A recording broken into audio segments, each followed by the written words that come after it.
County Coroner's Office received a call about the death of a 7-month-old Caucasian female at the Prisma Park Ridge campus. Our deputies dispatched to the hospital where we began our investigative process. We photographed and prepared the infant for autopsy and were able to perform the autopsy on that day.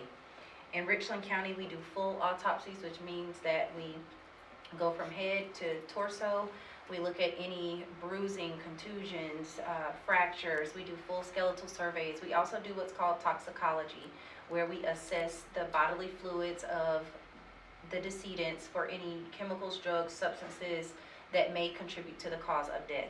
In the death of a child, we also take a look at the parents' bodily fluids, usually blood, to see if they test positive or anything that may have contributed to the cause of death for that child. Our child fatality coordinator, Ashley Gerganios, was on scene for this particular case, and we were able to gather some information that led us to assess the parents from a different angle. In the autopsy suite, we noticed that there was some trauma to the head.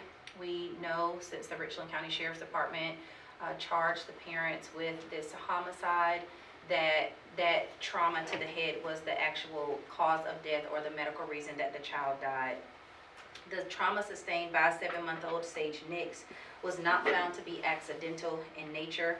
The coroner's office is who decides whether a manner of death will be ruled as accident or as homicide. And on February 13th, as we do for all child fatalities here in Richland County, we held a child fatality review.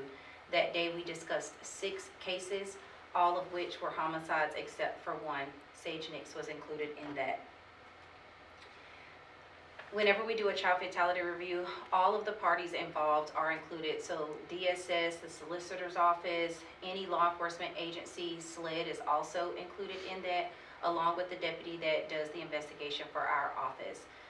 The reason that this may seem delayed to some, since the death happened in December, is because we have to wait for all of the reports to come back. So when a child dies, we not only subpoena the records for the child from the day that they were at the hospital and were pronounced dead, but we also subpoena the records from any pediatrician visits that that child had. We look to see if they had any ER visits. And I would love to tell you that the subpoena process is a fast one and that hospitals respond quickly, but sometimes there is a significant delay, and so we have to wait for those reports. Before I'm going to write homicide on any child's death certificate, I'm going to be sure about the information that we include on it. And we include all agencies in that child fatality review so that we're all getting the same information at the same time. I would like to pause here to answer any questions in regards to Sage Nix. Coroner, you said that you decided to assess the parents from a different angle. Can you provide any specifics on that or what that means? I can. So whenever we look at the death of a child, we look to see who was in the care of that child, who may have visited the home, who else may have been in the home at the time of death. You have to think, if we go to the hospital, probably the parents are going to be the only ones there, but we start asking questions. We're going to go out to the scene where the possible death occurred to take photographs, to do a reenactment if we can. We're going to assess the home where that child lives. So it's not just an investigative process that happens in the hospital. We also are going to go to the home or wherever that child may have been prior to them being pronounced deceased. Coroner Rutherford, I know you mentioned the timeline as far as toxicology. Was there just one toxicology report, or was there a situation where this was one you had to do multiple? Thank you so much.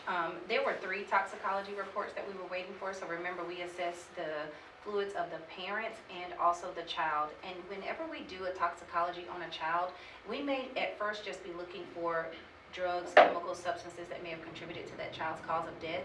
But then we may go back and say, okay, if we believe this to be an abuse case, was this child being fed properly? Was this child receiving the nutrients that they needed? So we may go back and do further testing to look at electrolytes and things like that. And those things take time. We want to be thorough.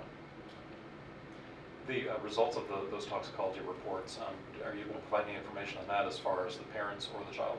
I am not able to provide that information at this time. We don't want to do anything that could jeopardize the case, but because the Sheriff's Department put out that the child died from blunt force trauma, we will discuss that. So I'll answer questions about that, but we don't want to do anything that may jeopardize justice for this child. With the records that you subpoenaed, did anything look suspicious? There were some things that looked suspicious to us and some things that we were able to question both of the parents about.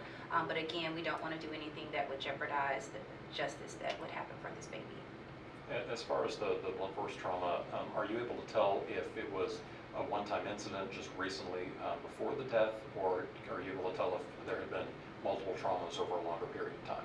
What I can say is that the cause of death for this child was due to acute trauma, meaning trauma that happened right before this child's death. Are there any other questions in regards to stage NICS? Thank you.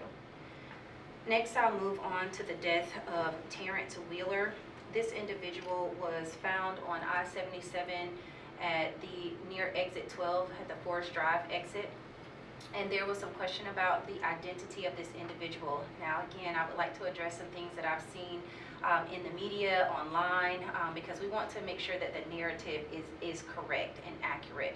Number one, if we could have identified him through facial recognition, we would have done that. If we could have identified him through fingerprinting, we would have done that. We never ever want to involve the media before we let the family know that someone is deceased. We always want to contact the family first. So if we could have used those traditional means of identification, we would have done that. The reason that we went to social media was because all we had to identify this young man were his tattoos. Unfortunately, the tattoos were not so unique that they could not have been found on someone else. I will tell you that the number of people that have the nickname Big Tone was absolutely astonishing. The number of people who have the initials TW who are estranged from their families and who hadn't talked to their moms was also astounding. We actually had one family call to tell me that because of the press information that we put out on social media, that her son actually called her to say, "Mom, it's not me." So in that, we had a lot of people, at least 4 families, who all had the initials TW of someone that was missing, who they maybe hadn't reported missing, but they hadn't heard from, but who also all had a tattoo that said RIP Big Tone. So that was a little bit of a complexity in this case. We were able to get one of the families in to do DNA testing, who we firmly believed may be the family for this individual. And with that DNA testing, in collaboration with the Richland County Sheriff's Department's DNA lab, we were able to confirm that the mother who came in, that this was her biological son. And we notified the family, and then we notified the press, as we like to do. I would like to answer any questions regarding Mr. Wheeler. I know there are we have a lot more questions than we have answers. So before you guys ask me questions, I would like to make a plea to the public. If you know or knew Terrance Wheeler and you saw him on February 14th, I am asking you to think about the person that you love most in the world, and then imagine them going missing, and then imagining that someone knows something about them being missing and they didn't say anything. I'm asking you to think about the person that you love the most and give us the information just based on what you would want to know yourself. So, sorry, my phone is ringing. So, if you have information about Mr. Wheeler, if you saw him on February 14th, no detail is too small. We would like to piece together what actually happened. If we find out that this was a case of self-harm, then it'll be that. If we find out that this was an accident, it'll be that. If we find out that it's a homicide, we will fully investigate it. We are working with all of the law enforcement agencies, Columbia Police Department. We've contacted Fort Jackson to see if they have cameras that may overlook this area. The Richland County Sheriff's Department Missing Persons Unit was also working on this case. And so we are all searching and seeking information in regards to Mr. Wheeler's last hours here on this earth. Are there any questions? Just for clarification, you're saying, or your investigation found that he died on the 14th? Yes, he did die on the 14th. We know that for certain. Can you say how? There was significant trauma to the body. And the mother, was she from here? from this area? Well, she was here to be able to provide DNA testing. But she didn't live in this area. I actually don't know if she truly lives in this area, but I do know that she was here to be able to provide DNA for us to do the testing. I don't know that her roots are in Columbia, South Carolina. His roots were not here in Columbia, South Carolina. He just happened to be living here. Any other questions? I know science and procedures change all the time. The type of DNA testing that you do, how soon are you able to get those results back? Is it still weeks or days, or how quickly are you able to make those matches? Well, I will tell you that the Richland County Sheriff's Department's DNA lab was able to turn these results around for us. I got those results this morning, and we were able to take those samples on Wednesday. And so the fact that we were able to get them so quickly, like, just kudos to the DNA lab over there. Ashley worked really, really hard. They held up some things for us to be able to do this testing, and we are very grateful. Thank you guys so much. Warner.